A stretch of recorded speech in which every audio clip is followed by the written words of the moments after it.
The Jakari ground troops landed, their spiked armor glistening with gore as they slaughtered survivors. The Dominion commander, High Talon Viridal, recorded a broadcast, his mandibles clicking with mocking laughter. This is what becomes of those who spread without strength.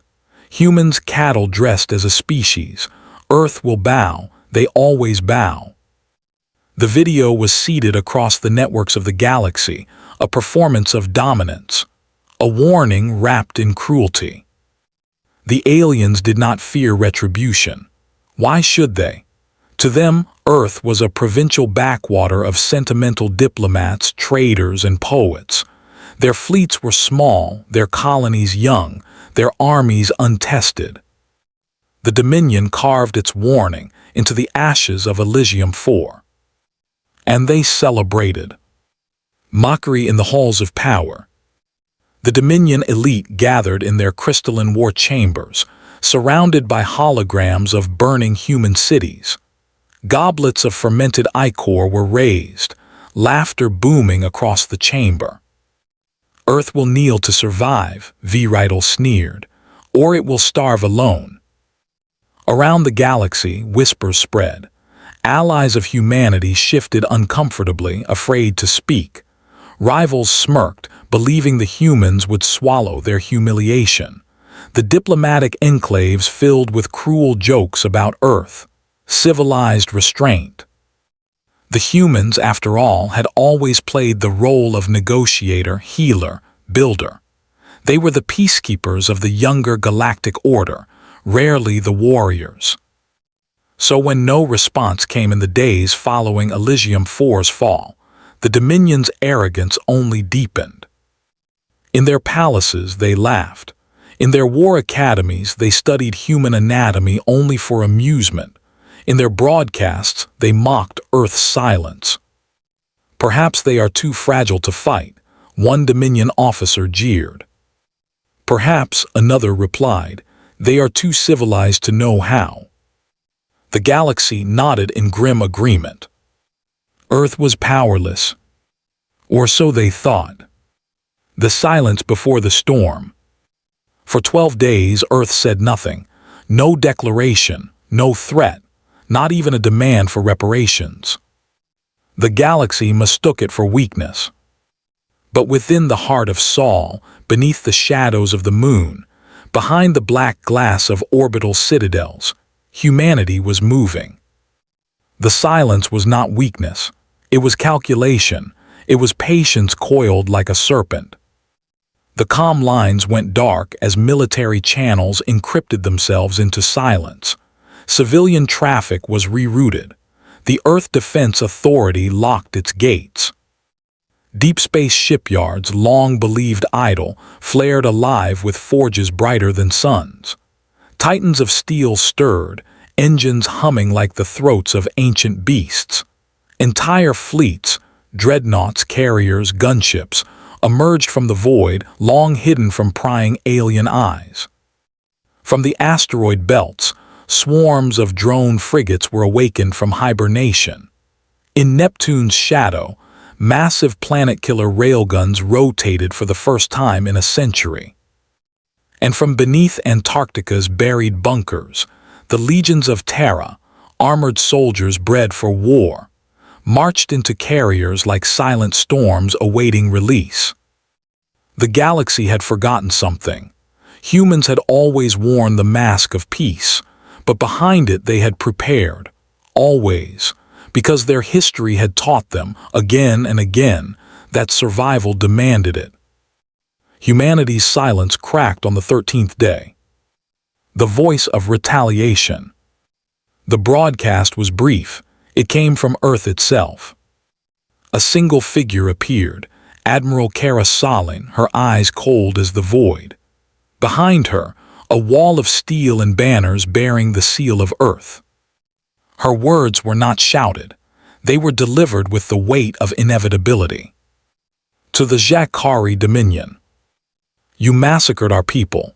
You broadcast their deaths as entertainment. You believe Earth weak.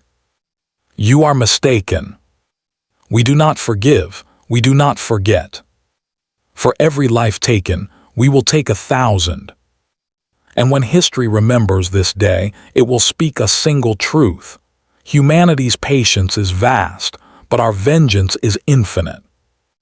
The transmission ended. And then the stars began to move. When Armadas took flight, they came not as fleets but as storms.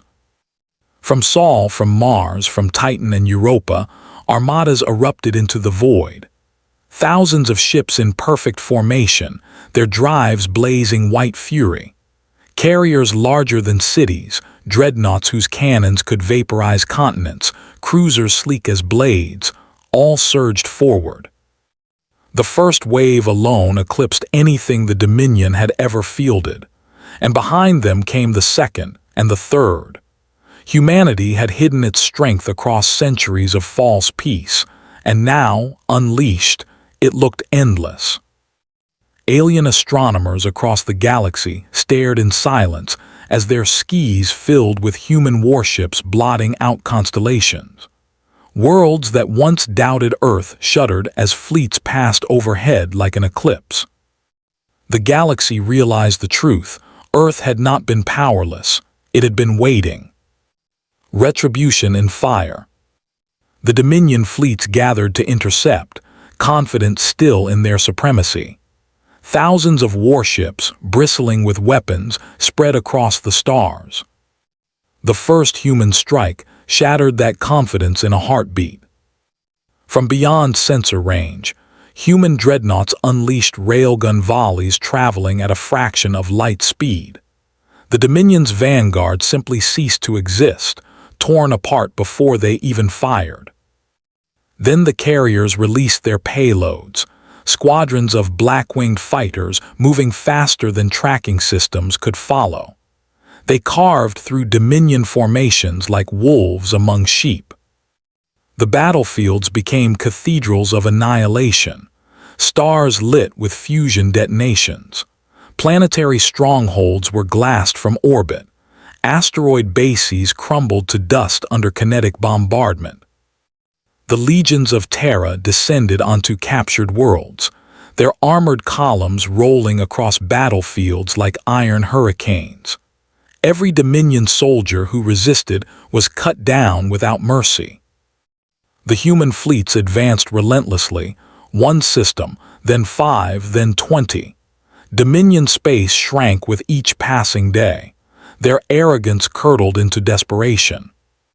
They had thought Earth a lamb. They discovered a wolf. And the wolf was hungry. The fall of the Dominion. High Talon Viridal watched in disbelief as his empire burned. The great Dominion fleets, once symbols of terror, now littered the void as wreckage. The humans had not stopped with retaliation. They had declared extermination. Entire Dominion worlds were encircled, their defenses obliterated. Cities that once hosted celebrations of human weakness now howled in firestorms of vengeance.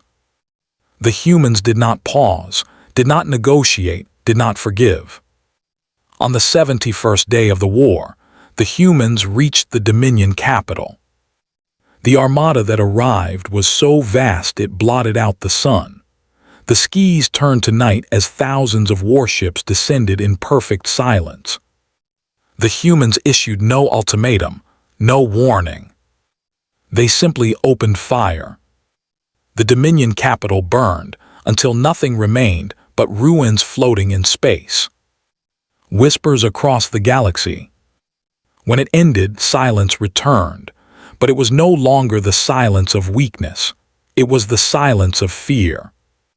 The Dominion was gone, an empire erased in less than 3 months. Their arrogance had summoned a storm that consumed them utterly. Across the galaxy, survivors whispered the same words. Never provoke Earth again. Trade routes hushed when human fleets passed. Rival empires quietly withdrew their spies. Even the boldest warlords grew cautious. Humanity had revealed itself at last. Not the builders, not the diplomats, not the dreamers, but the avengers. Their patience might stretch across centuries. Their restraint might lull civilizations into comfort. But when humanity's vengeance was awakened, it was infinite. The Vaynar Armada swept across the skis of Proxima Colony like wolves among sheep. Their warships descended with fire and laughter, their plasma beams carving through cities that had never known war.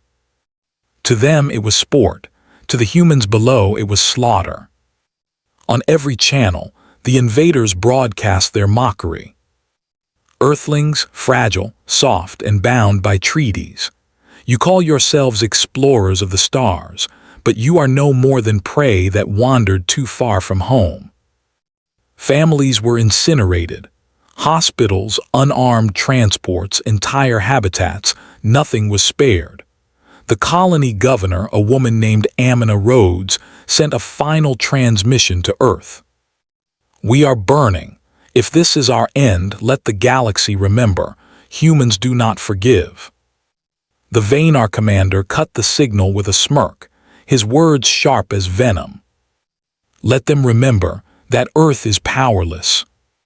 The last image from Proxima was silence wrapped in flame. The Feast of Mockery. Days later, in the Council of Stars, the Vaynar celebrated their triumph. Hollow recordings